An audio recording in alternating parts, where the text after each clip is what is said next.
all these Bardо teachings, the main purpose, the ultimate purpose is to recognize our true nature, sometimes what we call Buddha nature, nature of mind, Dharmakaya, all, or sometimes what we call enlightened nature. So all this great name, but the real, for the experiential level, is that we have this mind, and then our true nature, the fundamental nature of our mind, and how to eventually to get to there and to recognize that. For example, let's say if there's a bright sun, and sun always radiating the light, and there's a cloud cover, maybe let's say round, and then the maybe two layers, first layer and second layers. The second layer cover is very thick, right?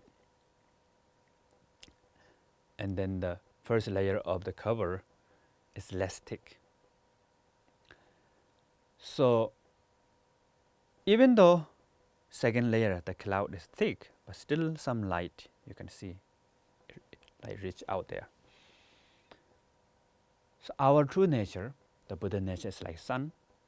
Even though we have this fixed mind, the conceptual mind, the dualistic mind, cover our true nature, but still we are manifesting our Buddha nature, this light of the Buddha nature, the wisdom, all this wisdom, love, compassion, always, everything manifesting in our everyday life.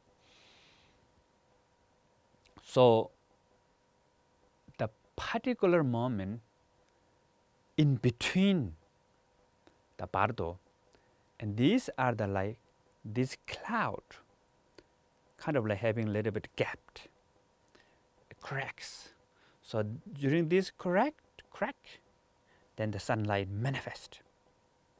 So if you recognize that, through that light you can reach the sun, then you will achieve enlightenment. You will really recognize your true nature more quickly, and it's become like shortcut. So this kind of like moment of crack, that in between, it happens in our everyday life many times.